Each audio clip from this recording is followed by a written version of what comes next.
हर यादगार लम्हों के लिए हम आपके लिए लाए हैं RBS gold and silver, Sasera road, Dariba. सभी प्रकार के स्वर्ण एवं रजत आभूषण के निर्माता एवं विक्रेता। 91.6 हॉलमार्क एवं डायमंड ज्वेलरी के विशाल श्रृंखला उपलब्ध हैं। रामेश्वर लाल, बाबूलाल, सत्यनारायण सोनी, गवारडी वाले। Mobile number 9799576160, 9928301819। नमस्कार, मैं हूं कुसुम। आप देख रहे हैं राजस्थान धड़का न्यूज। इस वक्त की बड़ी खबर। आप देख रहे हैं राजस्थान धड़का न्यूज। मैं मोहम्मद शाहिद, हिंदुस्तानी, जयपुर नाई की खड़ी से। आज हमारे साथ में नाई की खड़ी के वार्ड नंबर 4 के हमारे शासक प्रतिनिधि आदरणीय सनी जी हमारे साथ में मौजूद हैं। सर, आपका बहुत बहुत धन्यवाद। हमारे चैनल के द्वारा आपको बहुत बहुत शुक्रिया अदा करते हैं कि आप हमारे चैनल आए। आपके चैनल के माध्यम से मैं आपको बताना चाहता हूँ, आपका बहुत बहुत धन्यवाद जो आपने इस रीति की सुध ली और हमें इस चैनल के माध्यम से जनता से रूबरू होने का मौका दिया, उसके लिए बहुत बहुत धन्यवाद। सर, ये नई साल आने वाली है और आज पुरानी साल का नया मतलब आखिर दिन भी है। यहाँ पर क्या क्या ऐसी गतिविधियाँ हुई हैं जिसके द्वारा अपन नाई की खड़ी का जो विकास के संबंध में आप क्या कहना चाहते हैं? मैं आपके चैनल के माध्यम से सभी प्रदेशवासियों को इस साल के आखिरी दिन का और नए साल जो 12 बजे बाद शुभारंभ होगा उसकी अग्रिम शुभकामनाएं देता हूं। और मैं आपको बताना चाहता हूं, विकास के इस कड़ी में जब 1995 से यहाँ नगर निगम बना जयपुर में, उस निगम को बने हुए आज 25 साल हो गए। 20 साल में क्षेत्र में कोई विकास की सुध नहीं की किसी ने, लेकिन आप यहाँ देखोगे तो यहाँ स्ट्रीट लाइटें भी आपको देखने को मिलेगी, 4 लाइन भी आपको देखने को मिलेगी, बीच में डिवाइडर भी आपको देखने का मिलेगा। सड़वा मोड़ से नायला मोड़ तक जो 6 करोड़ रुपए का नाला निर्माण कार्य चल रहा है वो भी आपको देखने को मिलेगा। इससे पहले सीसी सड़कें यहाँ देखने को नहीं थी और स्ट्रीट लाइटें तो कोई जानता नहीं था किस प्रकार से लाइटें होती है, वो जयपुर में देखा करते थे। और जो हमारे जो वार्ड की जो सबसे बड़ी समस्या है वो एक कच्चे नाले की है, जो जलमहल से और जयपुर से जो गंदा पानी निकासी का पानी आता है जिससे लोग खेती भी करते हैं, जो बहुत दुखदायक है। लेकिन वो कच्चे नाले जगह जगह बने हुए हैं। हमारे आदरणीय सतीश पूनिया जी ने प्रयास करके कुछ हद तक उन नालों को पक्का कराने का जो प्रयास करा है और लगातार हमारा प्रयास जारी है, जिससे जो जितने भी कच्चे नाले बने हुए हैं जिससे पानी फैलता रहता है, कॉलोनियों में बहुत परेशानी का सामना उठाना पड़ता है, तो वो कुछ हद तक समस्याएं खत्म हुई है और आगे भी लगातार हम प्रयास करके और नालियों को पक्का कराने का प्रयास करें। सर, आपने ये जो 60 रोड है, यहाँ पर पानी की बहुत ज़्यादा समस्या रहती है बरसात में। यहाँ पर निकलने के लिए कोई रास्ता नहीं है। यहाँ के लिए मतलब 60 छोटा रोड के लिए कोई वो है प्रोग्राम आपका? मैं आपको बताना चाहता हूँ साहब कि जो मेन रोड पे जो नालों की समस्या थी, उस नालों की कुछ हद तक हमने उस समस्या का समाधान किया है। अब जो 60 फीट रोड पे उसका हमने प्रपोजल बना रखा है और कुछ ही समय में जैसे सरकार का नया आदेश आता है उस प्रपोजल को हम जमीनी स्तर पर उतारेंगे और 60 फीट रोड पे हम नाला बनाकर जो छोटी नालियाँ है उस नालियों को उस नाले में डालेंगे। जो गंदा पानी है जो भरता है वो उस नाले के माध्यम से जो लालवास में बड़ा नाला बना हुआ है, जो जिसका पानी कानोदा भान में कानोदा डैम में जाता है, उस नाले में मिलाने का प्रयास करेंगे, जिससे गंदगी खत्म होगी और लोगों को एक बड़ी सुविधा मिलेगी।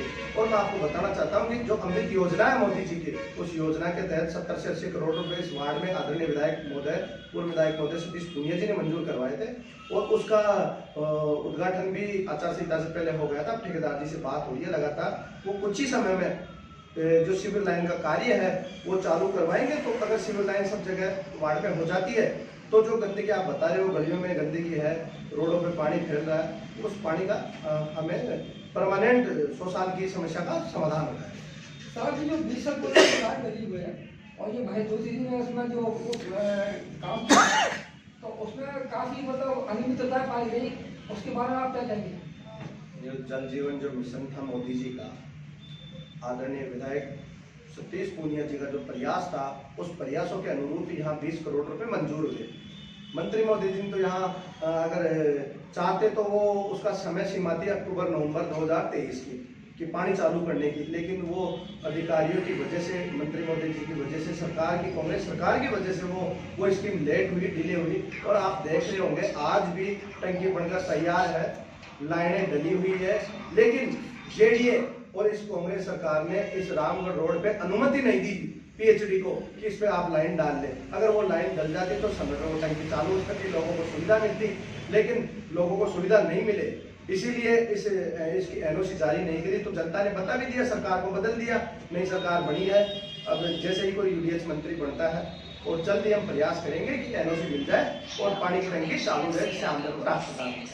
सर ये आपने जो महेश जी के बारे में बता रहे हैं कि काफी घोटाला हुआ, भ्रष्टाचार मचा हुआ है, तो उसका सरकार आपकी क्या कोई एक्शन लेगी? बिल्कुल सरकार इसकी उसकी जांच करा रही है और जांच की जो दोषी पाया जाएगा उसके खिलाफ बिल्कुल कार्रवाई होगी। सर यहाँ पे ये बहुत बड़ा होता है, यहाँ पर ज्यादा खासतौर से यहाँ पे ये कमिश्नर है, उसके बारे में आप क्या मतलब आपका कोई बोर्ड को कोई उद्देश्य कोई है ऐसा कार्य करने के लिए? मैं आपको बताना चाहता हूँ, वार्ड नंबर 4 में ऐसी कोई भी जमीन खाली नहीं है जहाँ कब्रिस्तान बन सके। आसपास JDA की कोई लैंड है नहीं और खाली जगह है नहीं। आबादी चारों ओर आबादी, वार्ड 4 बिल्कुल आबादी बस चुकी है और अपने पास में ही कब्रिस्तान है सड़वा मोड़ पे, जो बहुत बड़ा कब्रिस्तान बना हुआ है। फिर भी हम सरकार से मांग करेंगे, यहाँ उचित जगह होगी तो वहाँ कब्रिस्तान करने का प्रयास करेंगे। इससे पहले सर करीब 4.5 बीघा जमीन अलर्ट हुई थी इसके कब्रिस्तान के लिए, तो वो मतलब कैंसिल कैसे होगी? नहीं, अलाट कहाँ हुई? अलाट हो जाती तो कैंसिल कैसे होती? नहीं बता रहे हैं कि मतलब उसको कैंसिल करना है आपने विधायक जी ने? नहीं, कोई विधायक जी ने कोई कैंसिल नहीं कराया और अलाट हुई ही नहीं। एक प्रपोजल बना के देना और अलाटमेंट होना दोनों अलग अलग विषय है। प्रपोजल बना के देना और एक अलाटमेंट होना, अलाटमेंट हो जाती, सरकार चाहती तो दे देती, कौन रोक रहा था? भाई मुख्यमंत्री जी को और कैबिनेट को उनका अधिकार है सरकार को जमीन देने का, लेकिन ये सब चुनावी मुद्दे थे, चुनावी बातें थी, उन्होंने कोई जमीन अलाटमेंट नहीं करी। अगर सरकार चाह लेती, कैबिनेट चाह लेता तो विधायक साहब या और कोई होता तो कौन रोक सकता था? कोई नहीं रोक सकता था। लेकिन केवल मुस्लिम समाज को अगर बेवकूफ बनाने का किसी ने काम किया है तो वो कांग्रेस सरकार ने काम किया है। अच्छा, आपका मतलब ये है कि मतलब ये इलाज नहीं हुई थी, गुमराह किया था जनता को वोट दीजिए, तो उसका उनको मतलब सामना ही भुगतना पड़ा, लेकिन अब आप प्रयास करेंगे? बिल्कुल हम प्रयास करेंगे कि बिल्कुल कब्रिस्तान की जगह मिले, सरकार से बात करेंगे और उचित जगह होगी, जो निर्विवादित जगह होगी वो जगह दिखाएंगे, बिल्कुल दिलाएंगे कब्रिस्तान। हमारा प्रयास रहेगा, इसके लिए हम प्रयास करते हैं। अभी सर यहाँ पर ये सामने बिहार कॉलोनी है, वहाँ पर एक नाला है ना, वो बहुत टूटा हुआ है, उसमें आवागमन बिल्कुल बंद हो रहा है, 2 जगह इसमें पुल पर छेद हो गए। आपको मतलब कई बार सूचित भी किया गया है, आप इसके बारे में क्या करना चाह रहे थे? मैं आपको बताना चाहता हूँ, जितने भी कच्चे नाले हैं, आप चाहे निगम जाके अधिकारियों से मालूम ले, मैंने बिल्कुल कच्चे नाले सारे सरकार को, अधिकारियों को, निगम के अधिकारियों को दिखा रखे और उन्होंने बिल्कुल प्रयास भी किया, कुछ नालों को पक्का भी किया, कच्चे नालों को, और वो लगातार प्रयास कर रहे हैं। और मैं आपको बताना चाहता हूँ, जैसे सरकार का आदेश होता है काम कराने का, मैं बिल्कुल जितने भी कच्चे नाले, मेरी प्राथमिकता है ये विकास की, कि जितने भी वार्ड में कच्चे नाले हैं मेरे कार्यकाल में, कि सारे नाले पक्के कराने का पूरा संपूर्ण प्रयास करूंगा। आप देखोगे हमारे कार्यकाल से पहले, जब मेरे धर्मपत्नी पार्षद बनी यहाँ से, उससे पहले आप एक भी नाला मुझे बता दो कि वो नाला पक्का बना हुआ था। टोटल संपूर्ण वार्ड में कच्ची नालियां बनी हुई थी और कच्ची नालियों से ये जो जयपुर का गंदा पानी था वो बहता था।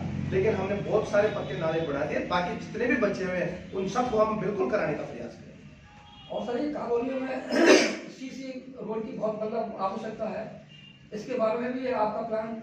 बिल्कुल, इस जहाँ बिशनपुर की लाइनें डल गई, हमने वहाँ CC सड़कें भी बढ़ाई है, लेकिन अब जो हमारा CC रोड का विजन रहेगा वो ये रहेगा, जहाँ जहाँ सिविल लाइनें डल जाए पहले हम सिविल लाइन डलवाएंगे, उसके बाद जो CC सड़कें रहेगी वो लगातार बढ़ती रहेगी। वो हमारा बिल्कुल प्रयास है, हमने बिल्कुल प्रपोजल दे रखे, लेकिन वो इसीलिए डिले हुआ है कि हमें सिविल लाइन मिल जाए तो वापस रोड टूटे नहीं, इसलिए हम ये चाहते हैं कि पहले सिविल लाइन मिल जाए फिर रोड बनाने का प्रयास करें।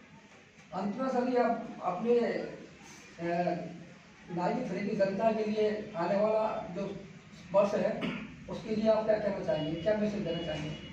आने वाला साल नाई की तड़ी और वार्ड नंबर 4 के लिए बहुत खुशियाँ लेकर आएगा और इतना विकास होगा, भाजपा सरकार बनी है 5 साल में चौमुखी विकास होगा क्षेत्र का, सबका साथ सबका विकास को लेकर सरकार बिल्कुल तत्पर है। सरकार ने, आदरणीय मुख्यमंत्री भजनलाल शर्मा जी ने स्पष्ट कर दिया कि किसी के साथ भी भेदभावपूर्ण कार्य नहीं होगा, सभी को साथ लेकर हम काम करेंगे और विकास को एक नया आयाम स्थापित होगा कि जिस प्रकार से जयपुर से सबसे नजदीक का एरिया, जो पिछड़ा हुआ एरिया था, इस 5 साल में सरकार इसको बहुत आगे लेके जाएगी। चारों ओर रिंग रोड का कार्य भी चालू कर दिया और बहुत जल्दी वो भी चालू हो जाएगा।